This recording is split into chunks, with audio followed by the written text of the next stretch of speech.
الله الرحمن الرحيم. الحمد لله رب العالمين، والصلاة والسلام على سيد الأنبياء والمرسلين محمد وآله وأصحابه أجمعين. أما بعد، فأعوذ بالله من الشيطان الرجيم. بسم الله الرحمن الرحيم. قل إن كان آباؤكم وأبناؤكم وإخوانكم وأزواجكم وعشيرتكم وأموال اقترفتموها وتجارة تخشون كسادها ومساكن ترضونها أحب إليكم من الله ورسوله وجهاد في سبيله فتربصوا حتى يأتي الله بأمره إن الله لا يهدي القوم الفاسقين.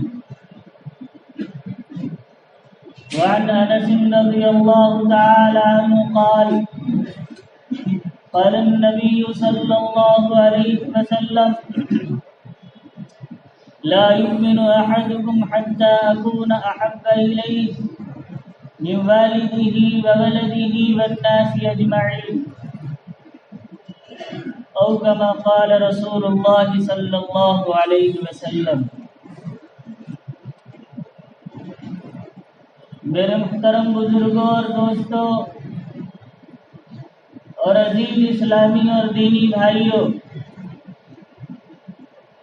آپ حضرات کے سامنے سورہ توبہ کی آیت نمبر 24 اور بخاری شریف سے حدیث نمبر 15 تلاوت کی گئی ہے. دعا فرمائے اللہ رب العزت کچھ کارآمد اور مفید باتیں کہنے کی توفیق عطا فرمائے. جو روایت تلاوت کی گئی ہے اس کے اندر رسول اکرم صلی اللہ علیہ وسلم نے ارشاد فرمایا: لا يؤمن احدكم حتى اكون احب اليه من والده وولده والناس اجمعين. تم میں سے کوئی اس وقت تک کامل مومن نہیں ہو سکتا کہ جب تک اس کے نزدیک جناب محمد الرسول اللہ صلی اللہ علیہ وسلم کی ذات اقدس ہر چیز سے محبوب نہ ہو جائے. یہاں تک کہ ماں باپ، بھائی بہن، اولاد، رشتہ دار، اعزاء اور اقارب سے محبوب نہ ہو جائے، اس وقت تک کوئی بندہ کامل مومن نہیں ہو سکتا. حضرت عمر رضی اللہ تعالی عنہ رسول اکرم صلی اللہ علیہ وسلم کی مجلس میں تشریف فرمائے اور آپ صلی اللہ علیہ وسلم نے حضرت عمر کا ہاتھ پکڑ رکھا ہے. حضرت عمر کہتے ہیں: یا رسول اللہ صلی اللہ علیہ وسلم، لأنت أحب إلي من كل شيء إلا نفسي. آپ میری نزدیک کائنات کی ساری چیزوں سے محبوب ہے سوائے میری ذات کے. تو آپ صلی اللہ علیہ وسلم نے فرمایا: لا والذی نفسی بیدی، عمر ابھی بھی تم کامل مومن نہیں ہوئے. اس کے بعد پھر حضرت عمر رضی اللہ تعالی عنہ نے کہا: یا رسول اللہ صلی اللہ علیہ وسلم، اب آپ مجھ کو میری ذات سے بھی زیادہ محبوب ہیں. تو آپ صلی اللہ علیہ وسلم فرمایا: الآن یا عمر، اب تم پکے اور کامل مومن ہوئے اے عمر. پتہ چلا کہ نبی صلی اللہ علیہ وسلم کی ذات جب تک ہمارے نزدیک ساری چیزوں سے محبوب ترین ذات نہ ہو جائے، اس وقت تک ہمارا ایمان مکمل نہیں ہوتا.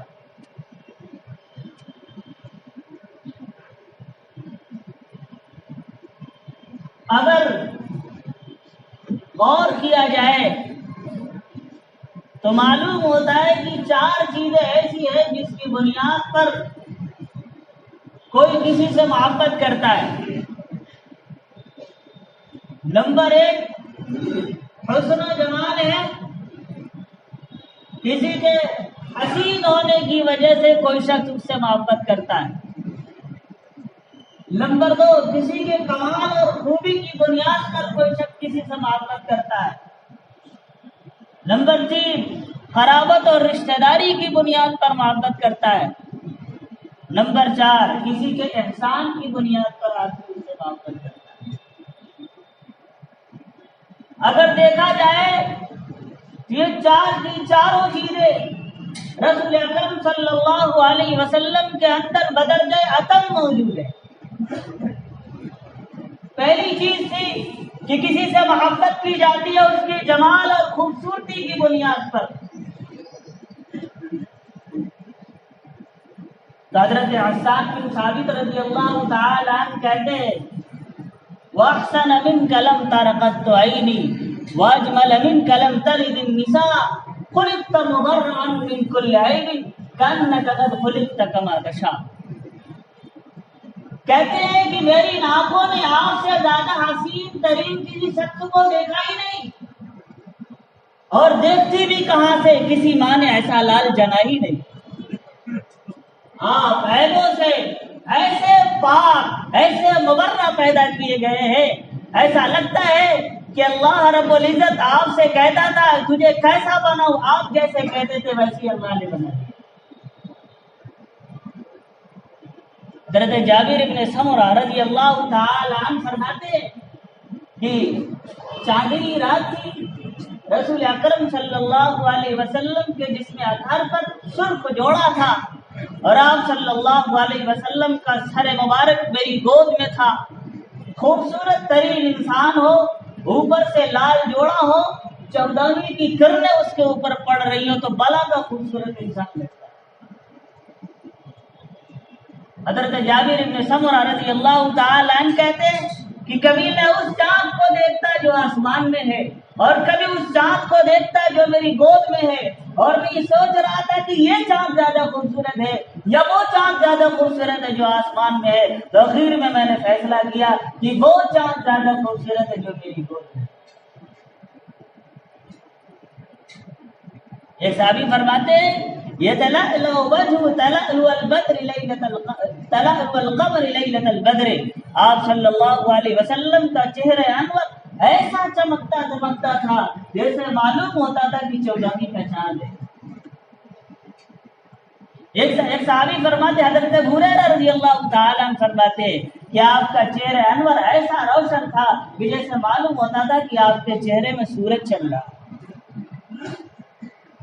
حضرت عائشہ رضی اللہ تعالی عنہا فرماتی ہے کہ لوگوں کا سورج تو صبح کو طلوع ہوتا ہے اور میرا سورج رات میں طلوع ہوتا ہے، کیونکہ آپ صلی اللہ علیہ وسلم حضرت عائشہ کے حجرے میں رات میں جب جاتے تھے تو اس کی تعبیر کر رہی ہے کہ میرا سورج تو رات میں طلوع ہوتا ہے۔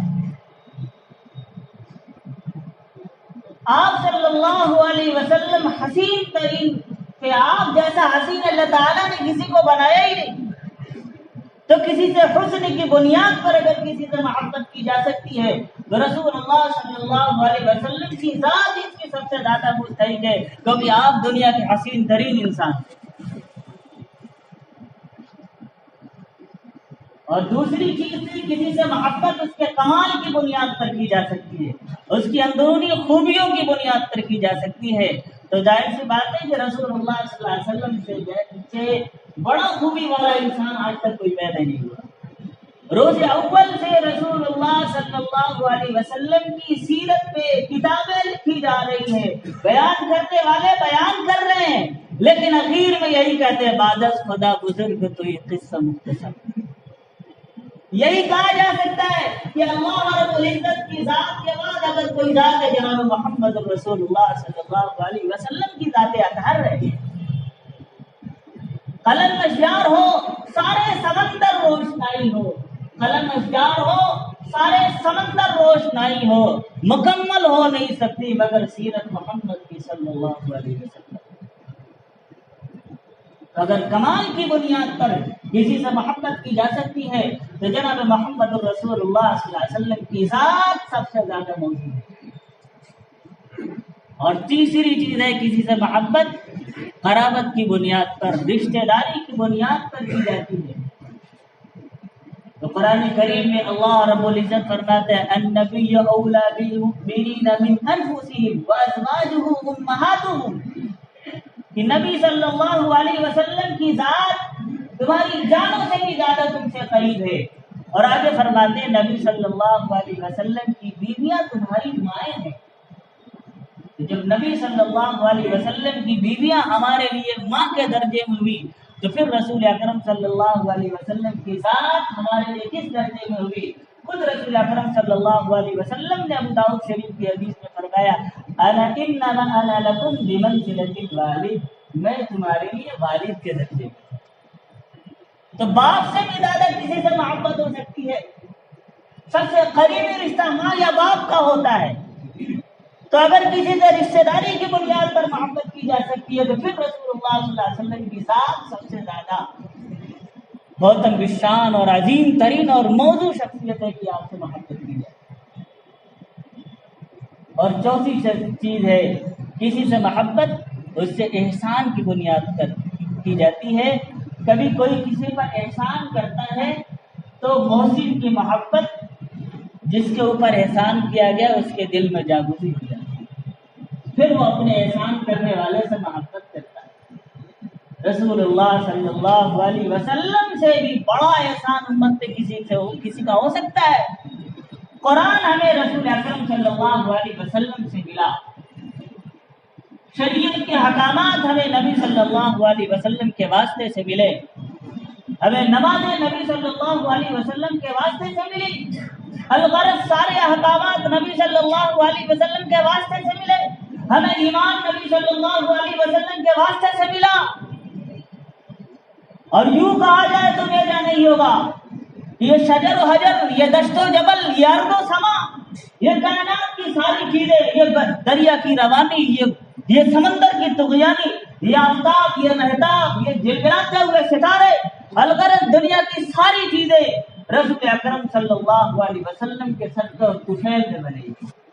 اگر آپ صلی اللہ علیہ وسلم کو دنیا میں نہ آنا ہوتا تو اللہ رب العزت دنیا کی کوئی چیز نہ بناتا۔ یہ ساری چیزیں آپ صلی اللہ علیہ وسلم کے صدقے اور طفیل میں بنائی گئی۔ اب اس سے بڑا اور احسان کیا ہو سکتا ہے نبی صلی اللہ علیہ وسلم کی ذات اثر کا؟ تو پتہ چلا کہ چاہے مال ہو، چاہے جمال ہو، چاہے کمال ہو، چاہے قرابت و رشتہ داری ہو، چاہے احسان ہو، رسول اکرم صلی اللہ علیہ وسلم کی ذات کے اندر یہ چاروں چیزیں بدرجہ اتم موجود ہے۔ اسی لیے کہا گیا کہ رسول اکرم صلی اللہ علیہ وسلم کی ذات ہمارے نزدیک سب سے زیادہ محبوب ہونی چاہیے۔ اگر ہمارے دل کے اندر نبی صلی اللہ علیہ وسلم کی محبت سب سے زیادہ نہیں ہے تو پھر ہم کامل مومن نہیں ہیں۔ اسی لیے آپ روایات کا مطالعہ کریں، تاریخ کا مطالعہ کریں تو پتہ چلے گا کہ صحابہ کرام کی زندگیاں ہو، تابعین کی زندگیاں ہو، ائمہ مجتہدین کی حیات ہو، اور اسی طریقے سے بعض کے علماء کرام کی اولیاء اللہ کی زندگیاں ہو، اس میں یہ چیز نمایاں نظر آئے گی کہ ان کی زندگی کے اندر سب سے محبوب چیز نبی اکرم صلی اللہ علیہ وسلم کی ذات ہے۔ فتح الملہم میں قاضی عیاض رحمۃ اللہ علیہ کے حوالے سے لکھا ہے کہ ایک صحابی انصاری صحابیہ تھی، غزوہ احد کے موقع پر انہیں پتہ چلا کہ رسول اکرم صلی اللہ علیہ وسلم کی شہادت ہو گئی ہے، تو وہ گھر سے پردے میں نکلی، جو بھی ملتا اس سے پوچھتی کہ رسول اکرم صلی اللہ علیہ وسلم کا کیا ہوا۔ پہلا شخص ملا، اس نے کہا مجھے تو رسول اکرم صلی اللہ علیہ وسلم کے بارے میں نہیں معلوم، ہاں مجھے اتنا معلوم ہے کہ تیرا بیٹا شہید ہو چکا۔ انا للہ بڑی اور آگے بڑھ گئی، آگے جب گئی پھر پوچھا ایک شخص سے ما فعل رسول اللہ صلی اللہ علیہ وسلم، رسول اکرم صلی اللہ علیہ وسلم کا کیا ہوا؟ کہا مجھے رسول اکرم صلی اللہ علیہ وسلم کے بارے میں تو نہیں معلوم، ہاں اتنا معلوم ہے کہ تمہارا خاوند شہید ہو چکا ہے، تمہارا شوہر شہید ہو چکا ہے۔ پھر بڑا انا للہ و انا الیہ راجعون اور آگے بڑھ گئی۔ پھر آگے ایک شخص اور ملا، اس نے پوچھا ما فعل رسول اللہ صلی اللہ علیہ وسلم، رسول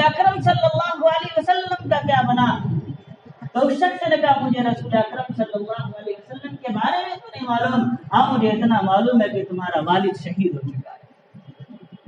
پھر اگلا شخص ملا، اس نے کہا کہ تمہارا بیٹا شہید۔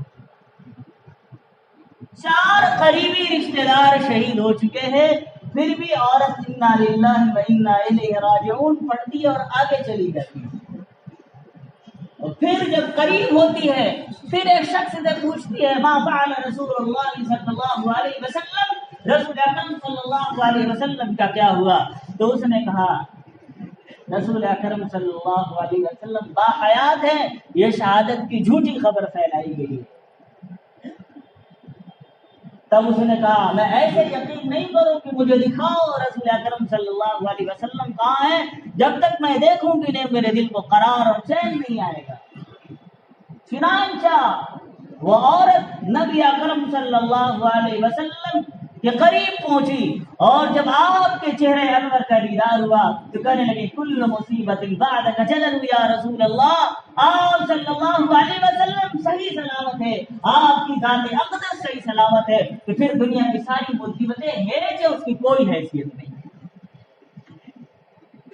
یہ محبت صحابیہ کے دل کے اندر نبی اکرم صلی اللہ علیہ وسلم کی کہ سب کچھ قربان کرنے کو تیار ہے نبی صلی اللہ علیہ وسلم کی ذات عطا پر۔ آپ سوچیں کہ یہ تو پرانے لوگوں کا واقعہ ہے، یہ تو صحابہ کے دور کا واقعہ ہے۔ بعد کے لوگوں میں بھی ایسے ملے جنہوں نے اپنا سب کچھ قربان کر دیا، نبی صلی اللہ علیہ وسلم کی ذات اقدس میں سب کچھ قربان کر دیا۔ ان کی خواہش نبی صلی اللہ علیہ وسلم کی خواہش کے مطابق، ان کا لباس نبی صلی اللہ علیہ وسلم کے لباس کے مطابق، ان کا چہرہ مہرہ نبی صلی اللہ علیہ وسلم کے لباس کے چہرہ مہرہ نبی صلی اللہ علیہ وسلم کے چہرے کے مطابق۔ وہ گوارا ہی نہیں کرتے تھے کہ میرے کسی عمل سے بھی رسول اکرم صلی اللہ علیہ وسلم کی ذات کو تکلیف ہو، آپ کی سنت کی مخالفت ہو۔ ہر شخص جانتا ہے حضرت مولانا حسین احمد مدنی رحمۃ اللہ علیہ کو، ایک شخص نے ان کی خدمت میں جوتا پیش کیا اور وہ جوتے کا کلر ہرا تھا۔ انہوں نے جوتا قبول کر لیا، ہدیہ قبول کر لیا، لیکن کبھی اسے پہنا نہیں۔ شاگردوں نے پوچھا حضرت آپ نے ہدیہ قبول کر لیا لیکن کبھی پہنے نہیں، کیا وجہ ہے؟ کہنے لگا کہ جب بھی میں پہننے جاتا ہوں تو مجھے خیال آتا ہے کہ جوتے کا کلر بھی ہرا ہے اور نبی صلی اللہ علیہ وسلم کے روضہ اطہر کے گنبد خضرا کا بھی کلر ہرا ہے، اس لیے اس مناسبت کی بنیاد پہ میں نہیں پسند کرتا کہ وہ کلر جو نبی صلی اللہ علیہ وسلم کے گنبد پہ لگا وہ میرے پاؤں میں ہو، میں اس کو پسند نہیں کرتا۔ جب حج کے لیے تشریف لے گئے تو مدینہ سے بہت دور اپنے جوتے کو نکال لیا۔ لوگوں نے کہا حضرت آپ نے جوتا نکال لیا، کہنے لگے یہ وہ گلیاں ہیں، کبھی نبی صلی اللہ علیہ وسلم یہاں چلا کرتے، کبھی آپ کے قدمین مبارکین یہاں پہ پڑے ہوں گے، میں نہیں چاہتا کہ ان جگہوں پر میرا چپل پڑے، مجھے یہ بےعزتی محسوس ہوتی ہے، اس لیے میں نے اپنی چپل اتاری۔ کیا محبت ہے ان کے دلوں کے اندر نبی صلی اللہ علیہ وسلم۔ علامہ ظفر احمد عثمانی رحمۃ اللہ علیہ کہتے ہیں کہ میں حج کے لیے گیا، حج کے بعد مدینہ المنورہ پہنچا تو ہم لوگ کھانے کے لیے بیٹھے، کھانے سے فارغ ہوئے تو دسترخوان اٹھایا، دسترخوان پہ کچھ روٹی کے ٹکڑے اور گوشت کی ہڈیاں پڑی ہوئی تھی، ہم نے باہر ڈال دیا۔ تھوڑی دیر کے بعد میں نے دروازہ کھولا تو دیکھا کہ ایک بچہ ہے وہ روٹی کے جو چھوٹے چھوٹے ٹکڑے انہیں اٹھا رہا ہے اور جو ان میں سے کھانے کے قابل چیزیں انہیں اٹھا رہا ہے۔ جب میں نے دیکھا تو اس کا ہاتھ پکڑا اور اندر لے کر آیا۔ میں نے اس سے پوچھا بیٹے یہ کیا کر رہے ہو؟ تو کہا میرے پاس کھانے کو کچھ نہیں ہے اس لیے میں یہ اٹھا کے کھا رہا ہوں۔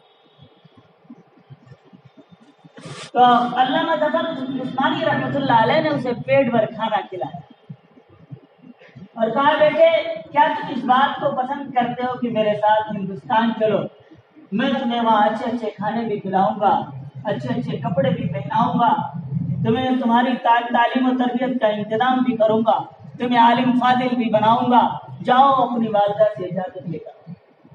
وہ گیا اجازت لینے، والدہ پہلے ہی دیگر بچوں کی پرورش کی وجہ سے پریشان حال تھی، اجازت دے دی کہ جاؤ۔ بچہ ہنستا کھیلتا ہوا آیا اور کہنے لگا بابا مجھے میری والدہ نے اجازت دی۔ پھر وہ بچہ علامہ ظفر رحمۃ اللہ علیہ کا ہاتھ پکڑا، ان کی انگلی پکڑتے ہوئے مسجد نبوی کے دروازے پر گیا، اور جب وہاں پہنچا تو بلک بلک کر رونے لگا اور کہنے لگا کیا آپ کے ہندوستان میں یہ دروازہ بھی ملے گا؟ کیا آپ کے ہندوستان میں یہ روضہ اطہر بھی ملے گا؟ تو علامہ ظفر عثمانی رحمۃ اللہ علیہ نے کہا کہ اگر یہ وہاں ملتا تو ہم یہاں کیوں آئے؟ ہم تو اس لیے آئے ہیں کہ یہ در وہاں پہ نہیں ملتا، اس لیے ہم یہاں پہ آئے۔ تو بچہ کہنے لگا میں یہ در چھوڑ کر نہیں جا سکتا، میں یہ روضہ اطہر چھوڑ کر نہیں جا سکتا، بھوکا رہ لوں گا، پیاسا رہ لوں گا، ننگا رہ لوں گا، سب کچھ برداشت کر لوں گا جیسے آج تک برداشت کرتا آیا ہوں، لیکن میں اس در کو، اس روضہ اطہر کو چھوڑ کر جانے کو تیار نہیں ہوں۔ علامہ ظفر عثمانی کہتے وہ بچہ بھی رو رہا ہے اور میں بھی رو رہا ہوں۔ کیا محبت تھی ایک بچے کے اندر! کاش ہمارے دل کے اندر اتنی بھی محبت آ جاتی، اگر ہمارے دل کے اندر اتنی بھی محبت ہوتی ہم رسول اکرم صلی اللہ علیہ وسلم کی کامل اتباع کرتے، نمازوں کو نہ چھوڑتے، سنتوں کو نہ چھوڑتے، رسول اکرم صلی اللہ علیہ وسلم کی سنت کو بس خوش نہ کرتے۔ اللہ رب العزت ہمیں کہنے سننے سے زیادہ عمل کرنے کی توفیق عطا فرمائے۔ وآخر دعوانا الحمد للہ۔